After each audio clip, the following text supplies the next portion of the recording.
Welcome back at the School of Rock and another edition of I Can Fix It, moving to historical application. Tonight, we're going to start a new short series.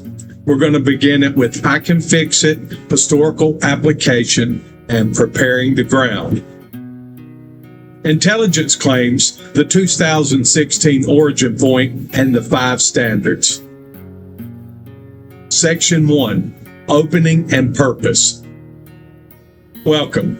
This is the opening episode of a new series. We're going to take the 5 practical standards we built in the first series and prepare to apply them to a large, complex, and heavily contested public record. Before any measurement begins, we need a shared, clear, factual baseline. That is the only purpose of this episode. We will not render final judgments today. We will not rush. We will not assume prior knowledge. We will do 3 things carefully and in order. 1. Restate the 5 standards in the specific context of intelligence claims and high-stakes political investigations. 2. Lay out the documented sequence of events that began in 2016, including actions and assessments that occurred while President Obama was in office. 3. Summarize what 2 major official reviews later documented about the handling of evidence and process. By the end of this episode, you will have the same factual foundation stated in plain language that we will later measure against the 5 standards. If you are new to this material, you are in the right place. Everything needed will be explained. The 5 standards restated for intelligence claims. These are the 5 standards we have used throughout. Today, we restate them with the precision required when intelligence is used to support major public claims. Standard 1. The evidentiary standard. A claim must be tested against the actual strength of the evidence. Authority, confidence, volume of reputation, or institutional prestige do not replace corroboration. When material is unverified or only partially verified, that status must be reflected in how the material is treated. Standard 2. The household test. Even when the immediate costs are not measured in grocery prices or fuel costs, we still ask what the claim or the process costs ordinary citizens. The primary cost in intelligence-driven political controversies is usually paid in public trust, the willingness of citizens to believe that institutions apply the same rules regardless of who's involved. Standard 3. Transparency as a structure. The information needed to test a claim must be available while the claim can still be examined and while decisions can still be influenced. Transparency that arrives years later, after consequences have already occurred, is not structural. It's retrospective. Standard 4. Accountability without permission. When official reviews later document significant errors, When officials' reviews later document significant or error process failures, consequences should not depend solely on the goodwill of the same institutions whose processes failed. Accountability that is purely internal remains optional. Standard 5. New ground. A durable improvement requires that the incentives which produce the problem be replaced. If the same incentives remain dominant, the same patterns remain available. These 5 standards are the measuring tools. They do not change according to which party or administration is involved. That consistency is what gives them value. Section 3, the documented 2016 origin point. We now turn to the factual sequence. Everything that follows is drawn from the public record of the investigation's opening, the funding of key reporting, the FISA process, presidential briefings, and the January 2017 Intelligence Community Assessment. In July 2016, the FBI opened a counterintelligence investigation that was later given the code name Crossfire Hurricane. The investigation concerned possible coordination between individuals associated with the Donald Trump campaign and the Russian efforts to influence the 2016 presidential election. One body of material that becomes part of the investigative picture was a collection of reports prepared by former British intelligence officer Christopher Steele. These reports are commonly referred to as the Steele dossier. Official records establish that this work as opposition research funded in part by the Hillary Clinton campaign and the Democrat National Committee through the firm Fusion GPS. The reports contained a series of allegations that had not been corroborated at the time they were provided to the FBI. The FBI incorporated material from the Steele reporting into applications submitted to the Foreign Intelligence Surveillance Corps seeking authority to conduct surveillance on Carter Page, a U.S. person who had been associated with the Trump campaign. Those applications and their renewals are part of the official record later examined by the Inspector General. During the final months of the Obama administration, senior officials, including the president, received intelligence briefings on Russian election interference activities, as is standard practice. In early January 2017, the Intelligence Committee released an assessment stating that Russia had conducted a campaign to influence the 2016 election. That assessment is a public document. This is the documented origin point. It includes the opening of the investigation, the role and funding of the Steele material, the use of the material in the FISA process, the briefings that occurred while President Obama was still in office, and the January 2017 Intelligence Community Assessment. We stop here on the timeline for now. Later episodes will carry the story further. Today, the task is only to establish this starting sequence with clarity. Section 4. What the Horowitz Inspector General report documented.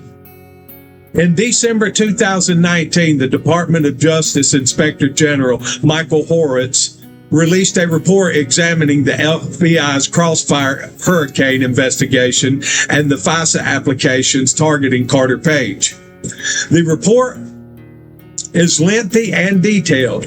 For our purposes, we will focus on the findings that bear directly on the evidence handling and disclosure. The Inspector General identified 17 significant errors and omissions in the FISA applications and renewals. Among the key documented problems, the FBI did not adequately corroborate the Steele reporting before relying on it. The applications did not fully disclose to the court the political origins of the Steele material. Information that raised questions about the reliability of the Steele reporting was not properly shared with the court.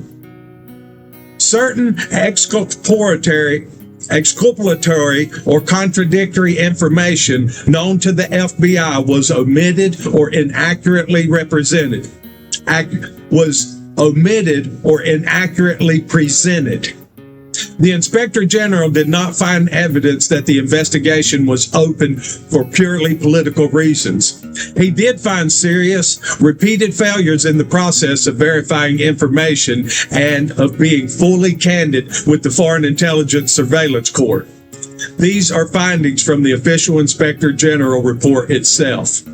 Section 5. What the Durham report documented.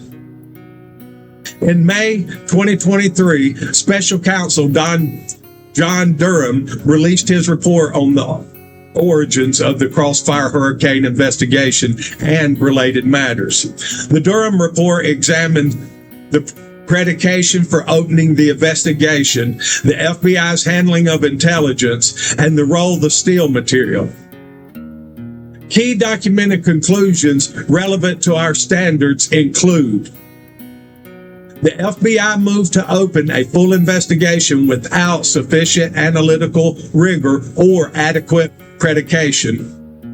Confirmation bias affected the handling of the information. Uncorroborated reporting was given greater weight than justified by the available evidence.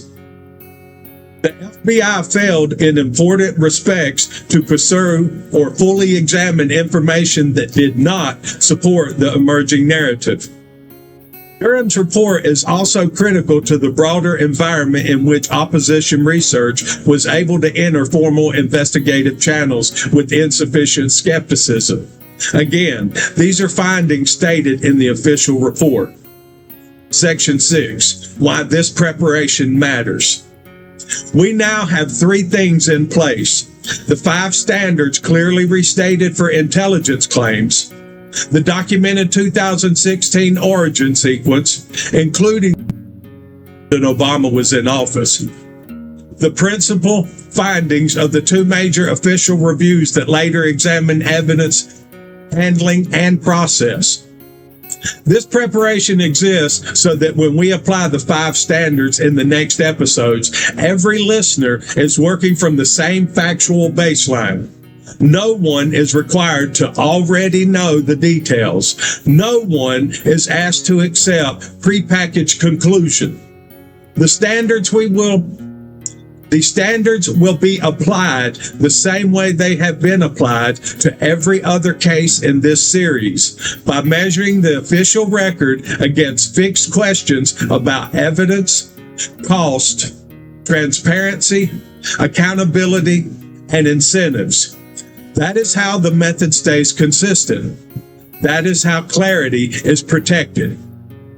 This episode has been deliberately long because the material is complex and has the cost of confusion is high. We have not yet applied the standards. We have only prepared the ground so that the application can be done cleanly and fairly. In the episodes that follow, we will measure this record, standard by standard, exactly as we have measured earlier historical cases. Until then, keep these questions with you. When intelligence material is used to support surveillance or major public claims, what specific level of corroboration should be required before it's treated as reliable? How should the later discovery of significant process errors affect our evaluation of the original claims? Imagine. What is the difference between transparency that occurs in time to matter and transparency that arrives only after official review years later? Yeah. Let me try that one all over again. I apologize.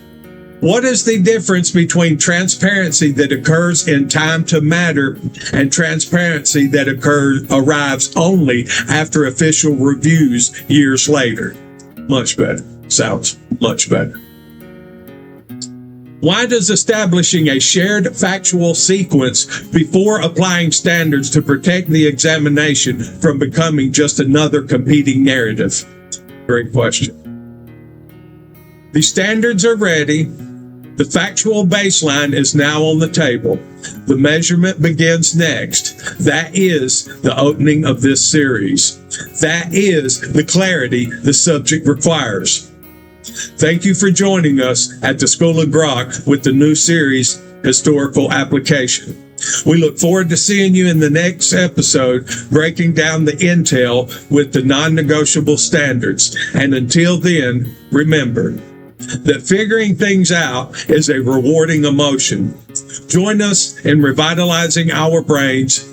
Good night, and God bless. And again, I got to find that button.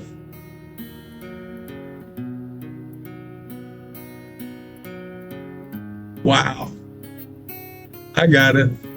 Love you. Mean it.